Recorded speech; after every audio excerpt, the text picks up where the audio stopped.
Live cities की night bulletin दिन भर बिहार में आपका स्वागत है। मैं गरिमा भारती। आज के इस बुलेटिन में हम आपको बिहार की कई बड़ी खबरें बताने जा रहे हैं, लेकिन उससे पहले एक नजर आज की सुर्खियों पर। एक बार फिर अपराधियों ने पुलिस को खुली चुनौती दी है। भागलपुर में दिन दहाड़े 1 करोड़ के सोना लूट की घटना हुई और तो और साइबर क्रिमिनल्स ने बीजेपी सांसद के बैंक खाते से उड़ाए 89 लाख। वहीं सियासी गलियारों की बात करें तो सीएम नीतीश कुमार के खिलाफ अब खुलकर आ गए हैं चिराग पासवान। बढ़ते क्राइम पर भी कसा तंज। सूबे में किसानों के चक्का जाम का नहीं हुआ असर। कांग्रेस प्रभारी भक्त चरण दास ने केंद्र सरकार पर साधा निशाना। कहा, राम के नाम पर वोट लेकर रावण जैसा व्यवहार न करें। उधर पूर्व मुख्यमंत्री जीतन राम मांझी ने तेजस्वी यादव को बताया बिहार का राहुल गांधी। आरजेडी ने पलटवार करते हुए कहा, जीतन राम मांझी हैं बिना पेंदे के लोटे। इसके साथ ही जिलों की और भी कई महत्वपूर्ण खबरें हैं आज की बुलेटिन में। अब खबरें विस्तार से।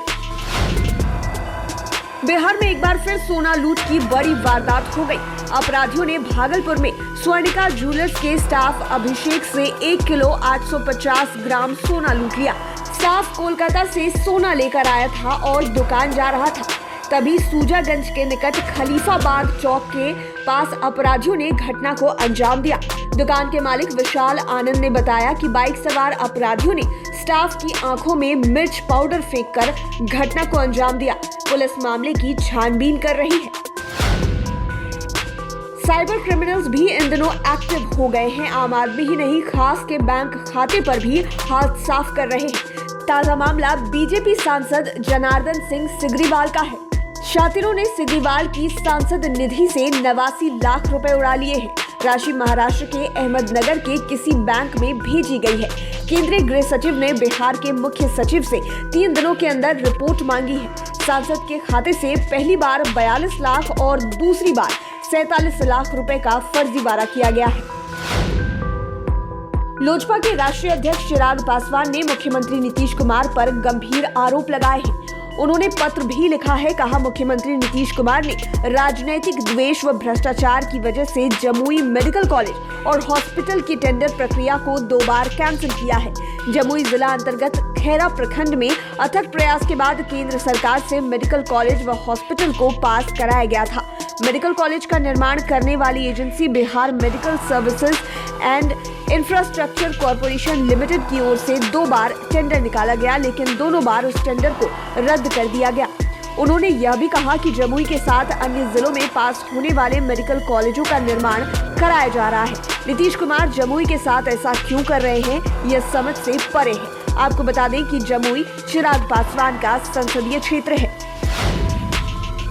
चिराग पासवान आज पटना पहुंचे हैं। उन्होंने मीडिया से खुलकर बात की। एक बार फिर बिहार में बढ़ते क्राइम पर तंज कसा। उन्होंने कहा, बिहार में जिस तरह हत्याएं हो रही है, अपराधी वारदातों को लगातार अंजाम दे रहे हैं, ऐसे में बेहतर होगा कि राज्य के लोग अपना जीवन बीमा करा लें। हालांकि उन्होंने कृषि बिल के बहाने केंद्र का समर्थन किया है।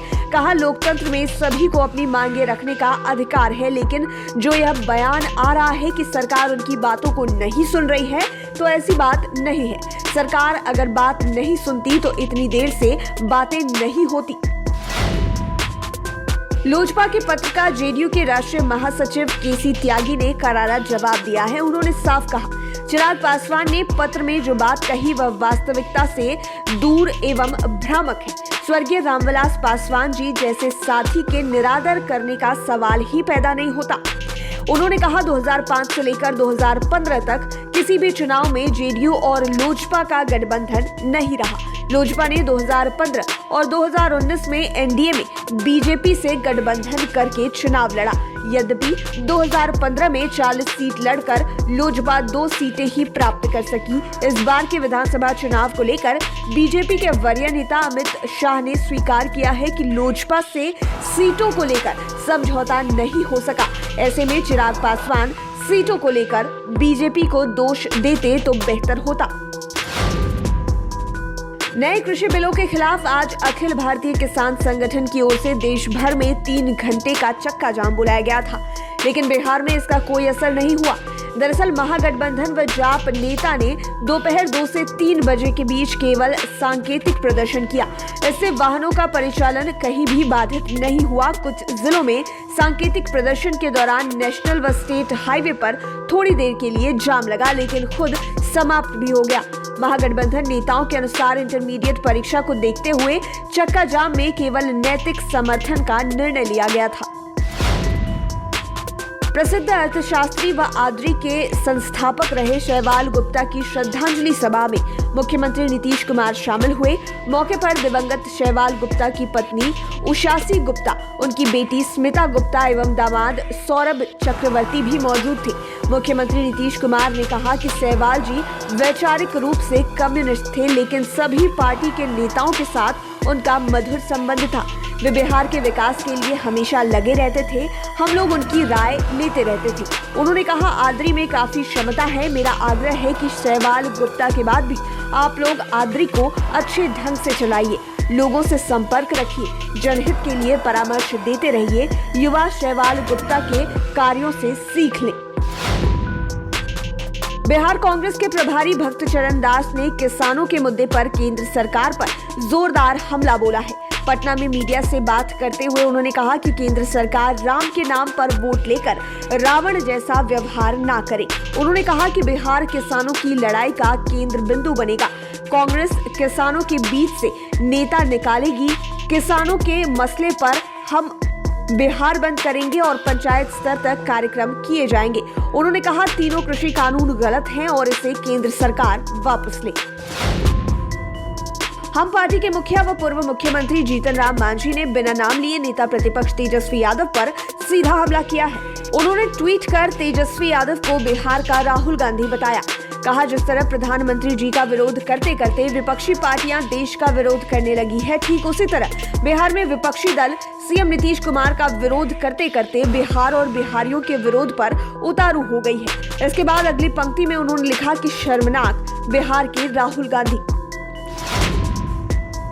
आरजेडी ने भी जीतन राम मांझी पर कड़ा पलटवार किया। युवा आरजेडी की ओर से ट्वीट कर कहा गया कि बिन पेंदी का लोटा फायदा देख, कभी संघी कभी बहुजन तो कभी नीतीश का चाटुकार होता है।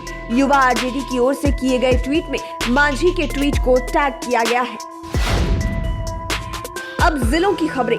पटना सिटी में आज दिन दहाड़े ललन यादव उर्फ लाला गोप नामक युवक की उसके साढ़ू ने ही हत्या कर दी। आरोपी विक्की ने आपसी रंजिश में साली का ही सुहाग उजाड़ दिया।